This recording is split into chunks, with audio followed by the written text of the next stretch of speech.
निगाहों में मंजिल थी, निगाहों में मंजिल थी, हम कहीं बार गिरे और गिरकर संभलते रहे। इन हवाओं ने तो बहुत कोशिश कर ली, मगर चिराग आंधियों में भी जलते रहे। नमस्कार दोस्तों, एक बार फिर से स्वागत है आप सभी लोगों का। आज का टॉपिक पढ़ने का नहीं है, आज किसी चीज़ को आपको समझाने की आवश्यकता है। आज आप लोगों के बीच में इसलिए आया हूँ क्योंकि कल आपने न्यूज़ सुनी होगी, हमारे चैनल के माध्यम से भी सुनी होगी, आपने दूसरी तरफ से और आज सुबह के अखबार में भी देखा होगा कि 10वीं 12वीं की परीक्षाएं रद्द हो चुकी हैं। मन में एक ख्याल आया होगा कि चलो अब हम कुछ भी नहीं करना है, हम पास हो चुके हैं। वो विद्यार्थी दुखी भी हुए होंगे जिन्होंने बहुत ही अच्छी तैयारी करी है। वर्तमान परिस्थिति कुछ नया दिखाने जा रही है। दिमाग में एक ठेस पहुंच चुकी है कि यार जो इतनी तैयारी करी उसका कोई अर्थ नहीं है। ऐसा नहीं है। हमेशा ध्यान रखिए, सोने के बिस्किट जो होते हैं उसके हज़ारों टुकड़े कर दिए जाएं तो भी उसकी कीमत कम नहीं होती, क्योंकि वो सोना है।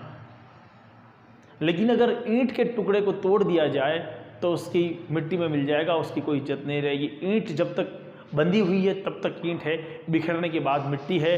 लेकिन अगर सोना बिखरेगा तब भी सोना ही रहेगा, उसकी कीमत कभी कम नहीं होगी। बल्कि मैं तो ये कहता हूँ कि अगर सोने के टुकड़े को तोड़ा जाता है और कोई चीज़ बनाई जाती है तो उसकी बनावट के आधार पर उसकी कीमत और बढ़ जाती है। बस ठीक आपके साथ में वही हुआ है। जो विद्यार्थी 10वीं के हैं, जो 12वीं के हैं, जो रीट के हैं, बस कोशिश कीजिए कि सोना बन के बाहर निकलें। थोड़ा सा तपना होगा। यहाँ पर दो तरह की परिस्थिति उत्पन्न होगी, दो प्रकार के लोग उत्पन्न हो जाएंगे। मैं ठीक कह रहा हूँ, ध्यान से सुनना। वीडियो छोड़ देंगे आप, कोई दिक्कत नहीं है, पर जो इसको सुन लेगा, समझ लेगा, वो ज़िंदगी में कुछ कर भी लेगा। ये भी मैं यहाँ पर आपको दो प्रकार के लोगों की बात कर रहा हूँ। एक वो व्यक्ति होगा जो आनंद करेगा, मौज करेगा, मस्ती करेगा।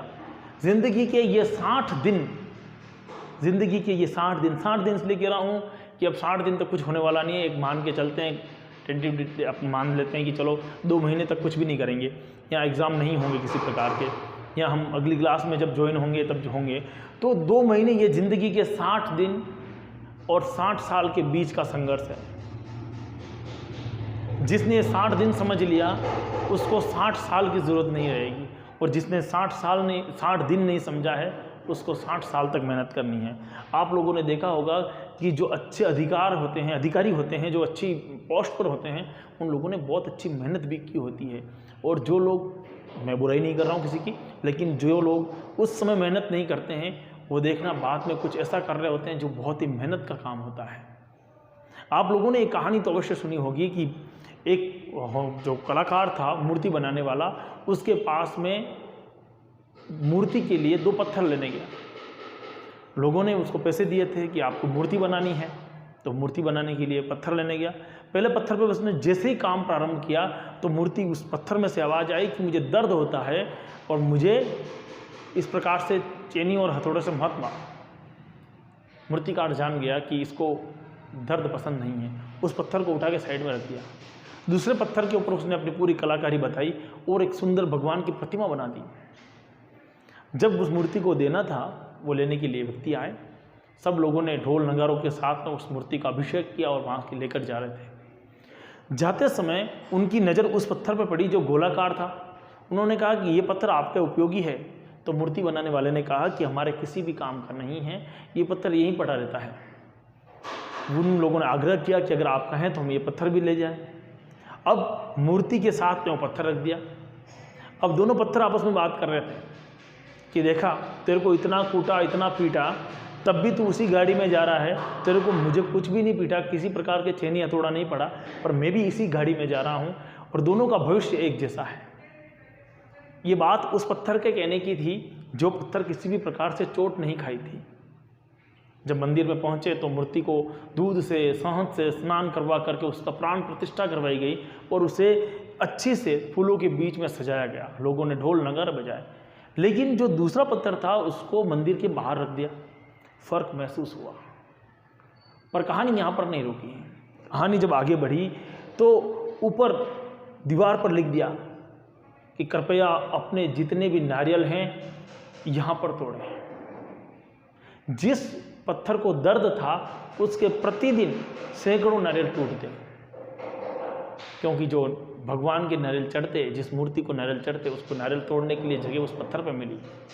तो प्यारे विद्यार्थियों, जिनको ये 60 दिन दर्दपूर्ण लगते हैं कि यार 2 महीने में क्या, हम तो कुछ नहीं करेंगे, बस आराम करेंगे, ऐश करेंगे, गेम खेलेंगे, और जो मम्मी पापा ने कड़ी मेहनत से आपको फ़ोन ला के दिया है अपने घड़ी कमाई का, उसका उपयोग हम गेम खेलने में करेंगे, पढ़ाई नहीं करेंगे अब क्योंकि एग्ज़ाम नहीं है।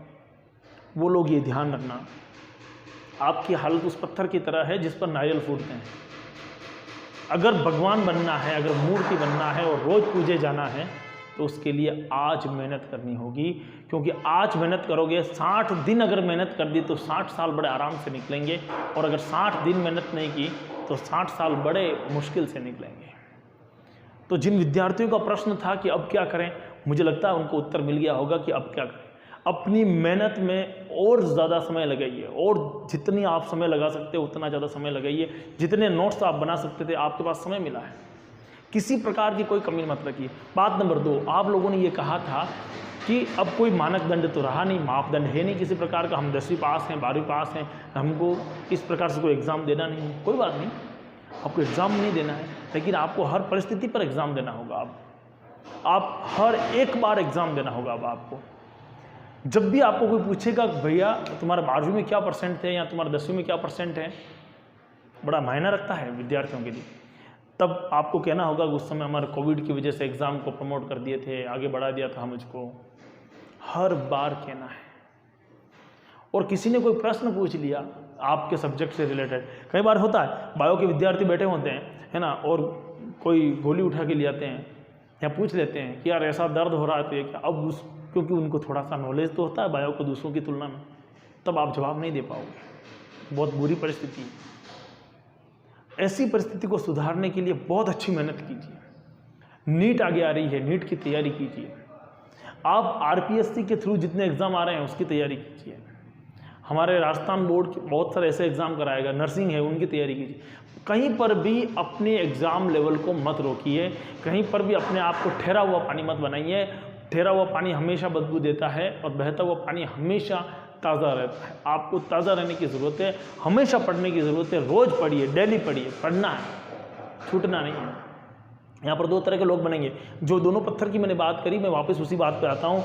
2 तरह के लोग बनेंगे। एक वो होंगे जो कुछ नहीं करेंगे, आराम करेंगे, और एक वो होंगे जो इस समय का उपयोग उठा करके, फ़ायदा उठा करके बहुत आगे बढ़ जाएंगे। देखना विद्यार्थियों, मैं कह रहा हूँ कि आपने खरगोश की कहानी सुनी होगी।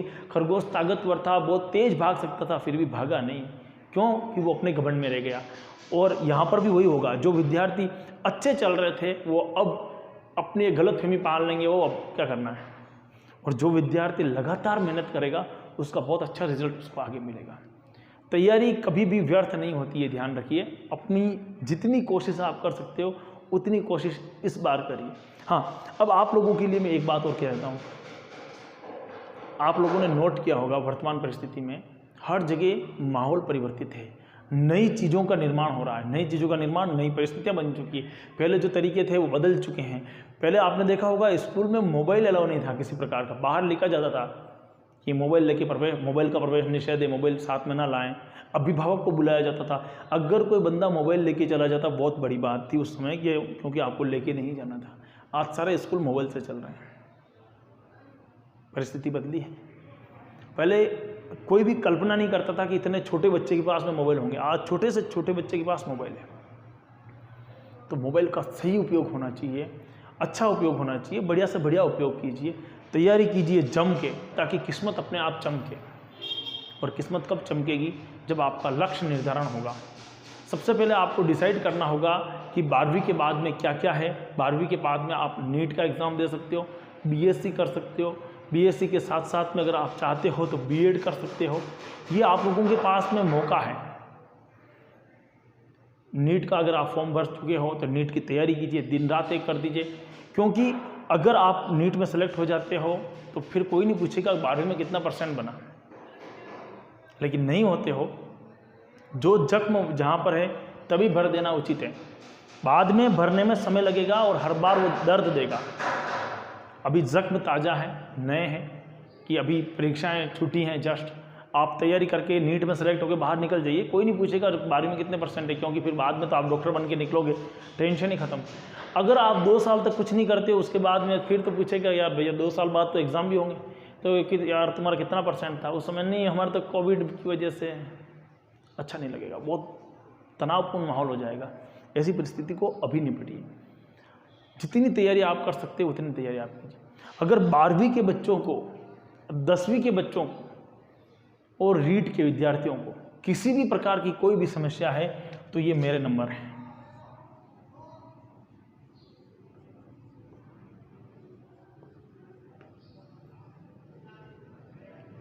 जो महत्वपूर्ण बात है, जो आपके लिए उपयोगी है, उसके लिए आप मुझे कॉल कीजिए,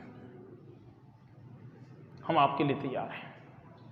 जो आपको लगता है कि इस विषय पे मुझे बात करनी है, भविष्य में मुझे क्या करना चाहिए, तो आप मुझे कॉल कीजिए, मैं आपको समाधान दूंगा, या आप मुझे व्हाट्सअप कीजिए। अगर आप मुझे व्हाट्सअप भी करते हैं इस नंबर पे तो भी आपको उसके प्रति उत्तर मिलेगा। बस थोड़ी सी शालीनता रखिएगा, किसी दूसरे प्रकार के मैसेज मत भेजिएगा। समस्या का समाधान जो वर्तमान परिस्थिति को देखकर है वो, या फिर आपको कोई टॉपिक में अगर प्रॉब्लम है तो उसके लिए, और बाकी तो यूट्यूब आपके लिए माध्यम है ही है। आप इस पर आइए और मुझे बताइए कि आपको क्या समझ में नहीं आया। मैं कोशिश करूँगा आपके प्रत्येक समस्या का समाधान करने की। जय हिंद, जय भारत।